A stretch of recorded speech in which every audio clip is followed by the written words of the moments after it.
안녕하세요. 기업 인수합병과 채권 추심 현장에서 20년 넘게 투자 활동 현금 흐름을 직접 들여다보며 이 투자 미래를 위한 건가? 아니면 현금을 메우기 위한 땜질인가? 를 매일 가슴 졸이며 따져본 한주원입니다. 지난 39강에서 KPEX를 성장 투자와 유지 보수로 구분하는 실전법을 봤죠. 오늘 40강은 그 다음입니다. 현금 흐름표의 두 번째 분류, 투자 활동 현금 흐름 ICF으로 깊이 들어갑니다. 여기서부터가 진짜 무섭습니다. 손익계산서에서 실적을 포장하듯 현금 흐름표에서도 그럴듯한 숫자로 착시를 만드는 회사가 많아요. 특히 ICF는 비경상 항목이 섞이는 순간 회사의 운영 능력을 가려버립니다. 겉으로는 투자 활동 현금 흐름이 플러스네, 현금이 들어오네 이렇게 보이지만 그 플러스가 자산 팔아먹은 돈이면 그건 성장도 아니고 안정도 아닙니다. 그건 생명 연장입니다. 팔 거 다 팔면 끝입니다. 일부. 투자 활동 현금 흐름은 미래를 보여주지만 땜질도 숨긴다 쓴 투자 활동이라는 건 원래 이런 영역입니다. 회사가 미래를 위해 돈을 쓰는 영역, 필요할 때 자산을 정리해서 현금을 만드는 영역, 그리고 M&A로 덩치를 키우는 영역. 문제는 여기에 섞이는 항목들이 대부분 비경상, 즉 한번성일 가능성이 높다는 겁니다. 제가 채권 추심 현장에서 제일 많이 본 부실 신호가 이거예요. 투자 활동 현금 흐름이 계속 양 플러스 옥스인데 그게 전부 자산 팔아서 나온 돈. 이건 본업이 현금을 못 만들고 있다는 뜻이고 시간만 끌다가 어느 순간 현금이 뚝 끊깁니다. 위부, ICF의 구성 항목, 무슨 현금이 오고 갔는지부터 분해하랄. N투자 활동 현금 흐름의 주요 구성은 보통 이렇습니다. L뉴 무형자산 취득, KPEX, 대개 마이너스류 무형자산 처분, 자산 매각, 대개 플러스 란 종속, 관계기업 투자 취득 처분, M&A 성격 포함된 금융자산 주식 채권, 취득 처분, 단기 운용 또는 투자 실패 흔적 윤대여금 회수, 계열사 지원, 내부 자금 돌리기 냄새가 나는 경우도 많음. 여기서 실전 핵심은 ICF가 플러스냐 마이너스냐가 아닙니다. ICF 안에서 무엇이 플러스고 무엇이 마이너스인지 그 구성을 뜯어야 합니다. 3부. 투자자 관점 실전 포인트 3가지인 이제부터는 제가 현장에서 실제로 보는 방식으로 갑니다. 크게 3가지를 고정으로 봅니다. N포인트, When, KPEX vs 자산 매각 비중. 성장인지 팔아먹기인지 뭐든 KPEX는 돈 나가는 거고 자산 매각은 돈 들어오는 거죠. LNCFX 유출이 크고 자산 매각 유입이 거의 없다. 진짜 투자 가능성, 미래를 위해 돈 쓰는 구조 TN 자산 매각 유입이 KPEX 유출과 비슷하거나 더 크다. 이건 성장 투자가 아니라 현금 확보용일 가능성이 커요. 본업이 약해서 팔아버리는 거죠. 란자산 매각이 반복되고 CFX는 미미하다. 이건 거의 먹튀 구조로 가는 길입니다. 공장 팔고 건물 팔고 땅 팔고 결국 남는 건 빈 껍데긴 투자할 돈이 없어서 파는 건지 전략적으로 정리하는 건지 여기서 갈립니다.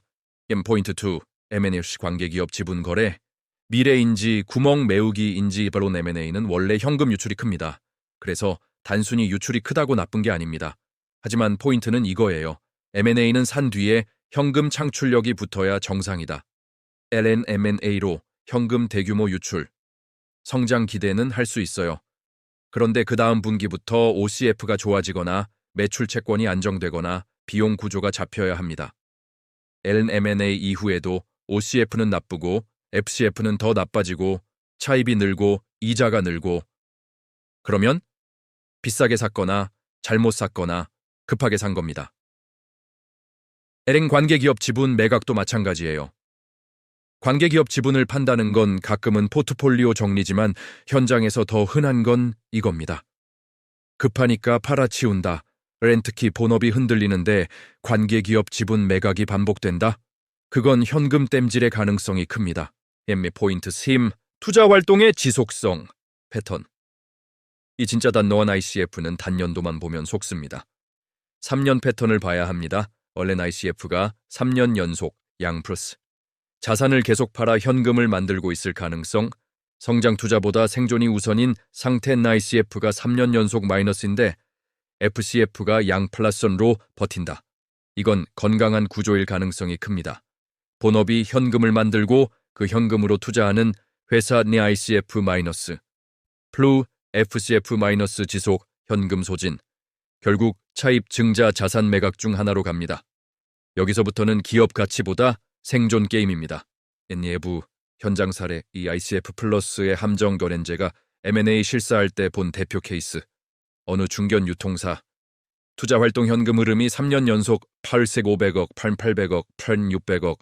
겉으로 보면 현금이 계속 들어옵니다. 근데 주석을 까보니 전부 점포 건물 물류센터 매각이었습니다. 케이펙스는 거의 없었어요. 즉, 미래를 위해 투자하는 회사가 아니라 현재를 버티려고 몸을 뜯어 팔던 회사였습니다. 결과는요, 팔 건물 다 떨어지자 현금이 끊기고 영업이 급감하고 고정비는 못 줄이고 결국 무너졌습니다. ICF 플러스가 좋은 것이 아니라 팔아서 만든 착시였던 겁니다. 예무부 투자활동 현금 흐름, 실전 위험 신호 텁, 세브렌 원문 의미 유지하면서 실전 감각으로 확장합니다. N투자활동 현금 흐름이 3년 연속 양 플로어 N 자산 매각 유입이 케이펙스 유출과 비슷하거나 더 크단 자산 매각이 반복되는데 케이펙스가 미미하다 젠 관계기업 지분 매각이 반복된다. M&A 유출이 큰데 이후 OCF, FCF가 더 나빠진다. 금융자산 매각이 반복된다. NICF 플러스인데도 OCF가 약하당리 중 2, 3개만 걸려도 저는 투자 활동을 성장으로 안 봅니다. 연명으로 봅니다. 6부 투자활동 현금 흐름 실전 20초 체크리스트 엔투자 활동 전체 3년 연속 양 플러스인가? NC 에이펙스 vs 자산 매각 매각이 CAPEX보다 크거나 비슷한가? NNM&A 지분 거래 대규모 유출 유입이 반복되는가?